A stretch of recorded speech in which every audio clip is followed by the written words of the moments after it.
भीमराव अंबेडकर जी का चेहरे के साथ अपने चेहरे को जोड़कर समाजवादी पार्टी के प्रमुख दलित समाज का सम्मान नहीं कर रहे, बल्कि अपमान में एक वोट बैंक तलाशने की कोशिश कर रहे हैं। डॉक्टर भीमराव अंबेडकर जी ने शिक्षा, समानता, MDH की देगी मिर्च का तड़का, अंग अंग फड़का। MDH की देगी मिर्च और संवैधानिक मूल्यों के लिए जो संघर्ष किया, और अखिलेश यादव जी ने उनके नाम का सिर्फ राजनीतिक सौदा करने का प्रयास किया है। अखिलेश यादव जी अपनी तस्वीर को डॉक्टर भीमराव अंबेडकर जी के बराबर में लगाना न सिर्फ उनके अहंकार को प्रदर्शित करता है, बल्कि देश के दलित समाज के करोड़ों लोगों की भावनाओं के साथ किया गया एक निंदनीय प्रयास है। अखिलेश यादव को ये पता नहीं कि बाबा साहब न किस जाति के थे, न किस पार्टी के थे। वे एक विचारधारा थे और ख़ुद को उनके समक्ष प्रस्तुत करना सीधे तौर पर देश के करोड़ों दलितों का और उनके संघर्ष का अपमान है। अखिलेश यादव जी को पता नहीं कि बाबा साहब का पूरा जीवन समानता, अधिकारों की लड़ाई में बीता, जबकि अखिलेश यादव जी का सारा जीवन अपने और अपने पिता की कुर्सी को बचाने में। परिवारवाद के सबसे उदाहरण समाजवादी पार्टी के ने क्या किया है? क्या कभी किसी दलित समाज के नेता को मुख्यमंत्री बनाया या किसी दलित समाज के किसी व्यक्ति को समाजवादी पार्टी में संगठन के शीर्ष पद पर बैठाने का काम क्या समाजवादी पार्टी ने किया? अखिलेश यादव जी ने अपने मुख्यमंत्री काल में डॉक्टर भीमराव अंबेडकर जी के नाम पर बने संस्थानों से डॉक्टर साहब का नाम हटाने का काम किया है और हमेशा दलित महापुरुषों को अपमानित करने का काम किया है। ये वही अखिलेश यादव जी हैं जिनके मंत्री और उनकी पार्टी के वरिष्ठ नेता आजम खान ने बाबा साहब को सार्वजनिक रूप से भूमाफिया बताकर उन्हें लज्जित करने का काम किया था। समाजवादी पार्टी का इतिहास हमेशा दलितों के प्रति विश्वासघात से भरा है। अब डॉक्टर भीमराव अंबेडकर जी की छवि से दलितों को छलने की जो कोशिश हो रही है, यह एक राजनीतिक धोखाधड़ी है। अपने शासनकाल में किसी भी दलित बहुल क्षेत्र में समाजवादी पार्टी ने कोई ठोस नीति कभी आज तक बनाई नहीं। अगर समाजवादी पार्टी दलित समाज से सच्चा प्रेम है तो क्या कारण है कि आज किसी दलित नेता को समाजवादी पार्टी का अध्यक्ष क्यों नहीं बनाया गया? सिर्फ यादव और परिवार के लोगों को ही उच्च पदों पर बैठाया गया है। क्या दलित नेता सिर्फ फ़ोटो खिंचवाने के लिए हैं? समाजवाद पार्टी के नाम पर समाजवादी पार्टी ने सिर्फ परिवारवाद को आगे बढ़ाया है। सामाजिक उत्थान के नाम पर केवल यादव परिवार के द्वारा किया गया साम्राज्य जो खड़ा किया गया है वही दिखता है। समाजवादी पार्टी की मुस्लिम तुष्टीकरण की राजनीति, जातीय ध्रुवीकरण की राजनीति और दलित वोट के शोषण पर आधारित रही है। ये जनता, प्रदेश की जनता सब समझ चुकी है। दलितों की राजनीति करने के लिए अखिलेश को सिर्फ प्रतीकों की शरण में है, क्योंकि आज उनके पास न नीति है और न कोई नियत। पोस्टर और भाषणों से न दलितों का भला होगा और न इतिहास को बदला जा सकता। दलित समाज जानता है कि अखिलेश को सिर्फ दो ही चीज़ों की चिंता है, एक तो मुस्लिम वोट बैंक और एक अपने परिवार की विरासत। यही वजह है कि वो कभी किसी को दलित पार्टी को शीर्ष पद पर नहीं पहुंचने देंगे। ये सिर्फ उनका उपयोग करने का काम करेंगे। अखिलेश यादव जी के इस प्रयास से निश्चित रूप से उन्हें माफ़ी मांगनी चाहिए। आज दलित समाज जागरूक है और ऐसे दिखावटी सम्मान को खारिज करता है। माननीय प्रधानमंत्री नरेंद्र मोदी जी के नेतृत्व में डॉक्टर भीमराव अंबेडकर जी से जुड़े सभी स्मृतियों को चिन्हित करके उसे विकसित करने का काम करके सच्चे अर्थों में बाबा साहब को श्रद्धांजलि दी है। डिजिटल ट्रांजैक्शन के तहत भीम ऐप के निर्माण से बाबा साहब के प्रति राष्ट्र की कृतज्ञता मोदी सरकार द्वारा ज्ञापित की गई है।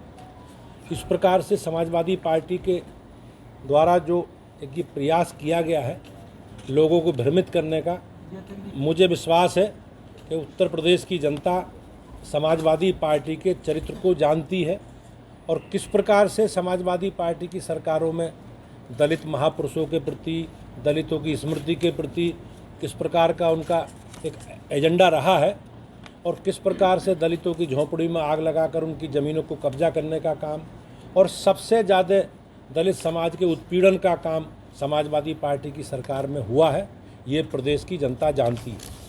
आज आपने देखा होगा कल कांग्रेस पार्टी के सोशल मीडिया के उनके हैंडल से, अधिकृत पेज से जिस प्रकार से एक चित्र जारी किया गया है वो निश्चित रूप से निंदनीय है और कांग्रेस पार्टी की जो मंशा है, हमेशा पाकिस्तान परस्त उनकी जो नीति है, सर तन से जुदा करने के जो विचार से वो प्रभावित हैं, उस विचार को भी कहीं ना कहीं देश की जनता ने और इन परिस्थितियों में नकारने का काम किया है।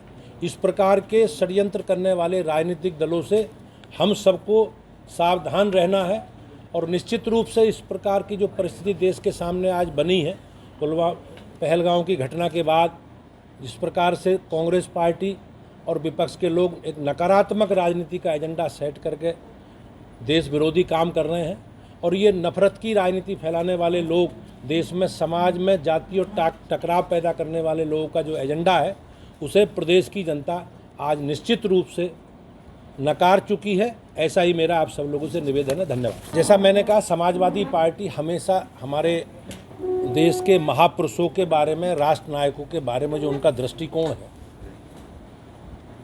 वो दृष्टिकोण कहीं ना कहीं इन सब घटनाओं से परिलक्षित होता है। लेकिन मैं निश्चित रूप से कह सकता हूँ देश में कानून का राज है और कानून में सबको अपनी बात कहने का अधिकार है, लेकिन इस प्रकार की अराजकता करना, इस प्रकार से जिस प्रकार से समाजवादी पार्टी का एक ट्रैक रिकॉर्ड है, हमेशा साधु संतों के बारे में, सनातन के बारे में, हमारे धार्मिक ग्रंथों के बारे में जिस प्रकार से वो बयानबाजी करते हैं, तो उनका एजेंडा समाज में जातीय द्वंद्व खड़ा करने का है और निश्चित रूप से हमारी सरकार और हम सब लोग मिलकर पूरे उत्तर प्रदेश के वासी उसे सफल नहीं होने देंगे। कल से ये लोग भी सड़कों पर आने को कह रहे हैं, समाजवादी पार्टी के लोग इसी मामले में। लोकतंत्र में सबको अपनी बात कहने का अधिकार है। नेशनल हेराल्ड पर क्या कहेंगे सर? कांग्रेस लगातार हमलावर है सरकार पर, बता रहे हैं ईडी का दुरुपयोग कर रही है। जो जिस प्रकार से नेशनल हेराल्ड वाला मामला है और सरकार ने उसको हथियाने का काम की, वो कांग्रेस पार्टी ने हथियाने का काम किया है, ये मामला एक न्यायिक प्रक्रिया के अधीन है और हमें धैर्य रखना चाहिए, उसमें विश्वास रखना चाहिए। देश में संविधान कानून का राज है और अपने सरकार की एजेंसियों पर सबको विश्वास रखना चाहिए। सर, पोस्टर की आपने बात की, पीडीए की बात करती है समाजवादी पार्टी, कहीं ना कहीं एक लालच के लिए, लाभ के लिए ये बात होती है। एक ये परिवारवादी लोग हैं, जातिवादी लोग हैं और आप इनका पुराना इतिहास देखोगे तो निश्चित रूप से ये परिवार से और जातिवाद से आगे नहीं बढ़ पाए। उनकी जो पीडीए है वो केवल परिवार डेवलपमेंट अथॉरिटी है। सर, पहलगाम में जो आतंकी हमला हुआ था उसमें कानपुर के शुभम द्विवेदी की भी मौत हुई थी और अखिलेश यादव वहाँ पर जब उनसे पूछा गया कि आप जाएंगे क्या, उन्होंने कहा था कि मैं नहीं जानता परिवार को, तो मैं नहीं जाऊँगा। मैं निश्चित रूप से पहलगाम की घटना हमारे सबके लिए बहुत दुखद है और जिस प्रकार से लोगों की पहचान पूछ करके या पहचान उजागर करके लोगों ने इस हत्याकांड को अंजाम दिया है, पूरी दुनिया ने उसकी भर्त्सना की है। हम सब लोग, देश के 140 करोड़ लोग पीड़ित परिवारों के साथ खड़े हैं, लेकिन समाजवादी पार्टी हो सकता है उसमें अखिलेश यादव जी को अपना वोट बैंक दिखता हो। अगर वो दूसरे समाज का कोई पीड़ित होता तो संवेदना दिखाते निश्चित रूप से जाते, लेकिन वो एक हिंदू समाज से आता है और हिंदू समाज में जिस प्रकार से उन्होंने अपना एजेंडा सेट करने की कोशिश कर रहे हैं, वो जातीय विवाद को बढ़ाने की कोशिश कर रहे हैं। हो सकता है उसमें सूट ना करता हो, लेकिन ये उनके चाल चरित्र को प्रदर्शित करने वाला लक्षण है। राहुल गांधी का आज अमेठी में दौरा है, एक पोस्टर वार शुरू हुआ है जिसमें लिखा गया राहुल आतंकवाद का साथी राहुल गांधी। तो ये एक बताया जा रहा है कि भाजपा की साजिश है। जिस प्रकार से कांग्रेस की नीति है और कांग्रेस हमेशा पाकिस्तान के साथ और आतंकवादियों के साथ खड़ी रही है, वो निश्चित रूप से ये कहीं ना कहीं घटनाएं, उनका जो चरित्र है वो उस पर प्रदर्शित होती हैं। आप उनका पूरा ट्रैक रिकॉर्ड देखो, हमेशा पाकिस्तान के आतंकवादियों के प्रति जो उनकी सिंपैथी रही है, हो सकता है उसी से उजागर करता हुआ कोई। आप मानते हैं कि जो पोस्टर में लिखा सही है? नहीं, मैंने पोस्टर देखा नहीं है, आपने मुझे बताया, लेकिन मैं अपने अनुभव के आधार पर कह सकता हूं कि कांग्रेस की जो नीति है उसमें उन्हीं वर्गों को संरक्षण देती हुई दिखाई देती है। सर, वक्फ संशोधन बिल को लेकर क्या कदम उठा रही है सरकार, क्या फायदा होने वाला है, किस तरीके से गरीब मुसलमानों को मामला सरकार अभी पहुंचाने ये वाली है? मामला देखो न्यायालय के अधीन है। भारत की संसद ने उसमें कुछ संशोधन पारित कराए हैं और वो मामला न्यायालय में। लेकिन हमारी सरकार ने जो बिल या जो अधिनियम पारित किया है उसमें जो बड़ी संख्या में वक्फ की संपत्तियों पर कब्जे हुए, बड़े घोटाले हुए, उन कब्जों को छुड़ाकर गरीबों के कल्याण के लिए, आम आदमी के हितों के लिए, समाज के कमज़ोर वर्ग के हितों के लिए उसका इस्तेमाल हो, ये सरकार का प्रयास है। आपने देखा होगा सच्चर कमेटी जो बनी थी उस समय 2005-06 में, उस सच्चर कमेटी ने भी इस प्रकार की वक्फ की संपत्तियों पर अवैध कब्जे और उस कब्जे के बाद जो उनसे आमदनी आय का एक माध्यम बनती थी वो एक न्यूनतम स्तर पर प्रदर्शित होती थी। हम लोग प्रयास ये कर रहे हैं कि जो लोग भूमाफिया हैं, जिन्होंने नैतिक कब्जे करके उन पर कब्जे किए हैं, उनके से वो ज़मीन, वो संपत्ति वापस हो। सर, कांग्रेस की आपने बात की कि कांग्रेस आतंकवाद के साथ है। इमरान मसूद देवबंद में थे, कल सांसद हैं सहारनपुर के, उन्होंने साफ तौर पर काम सरकार के साथ है, सरकार के साथ कदम से कदम मिलाकर दीर्घकालिक एक आदेश करना चाहिए, दीर्घकालिक उन्हें कुछ ना कुछ सरकार को इसमें कदम उठाने चाहिए। क्या कहेंगे सर? नहीं, सरकार संकल्पित है और आप हमारा ट्रैक रिकॉर्ड देखोगे तो अब आतंकवाद के प्रति और आतंकवादियों के प्रति जिस प्रकार से कठोरता की नीति मोदी सरकार की रही है, उससे निश्चित रूप से इस प्रकार की घटनाओं में कमी आई है। लेकिन हमारे लिए, सबके लिए घटना दुखद है जिस प्रकार की घटना हुई है और सरकार संकल्पित है। माननीय प्रधानमंत्री जी ने बार बार कहा है कि इस प्रकार के तत्वों को लक्षित करके और कठोर कार्रवाई करेंगे और ऐसी कार्रवाई करेंगे जो भविष्य में नजीर बन सके। सर, आपने कहा कि 30 अप्रैल तक पाकिस्तानी है वो वापस जाएंगे, लेकिन शॉर्ट टर्म वीजा वालों को वापस भेजा जा रहा है। जो लॉन्ग टर्म वीजा पर पाकिस्तानी इंडिया में हैं, उन पर कोई एक्शन क्यों नहीं? सरकार ने, माननीय मुख्यमंत्री जी ने निर्देशित किया है। अब एक नीतिगत विषय है, उसमें सरकार से इस विषय में कुछ कह सकते हैं। आपके घर के खाने में रेस्टोरेंट जैसा स्वाद ले आए MDH का शाही पनीर मसाला। पनीर को क्या मस्त बना डाला।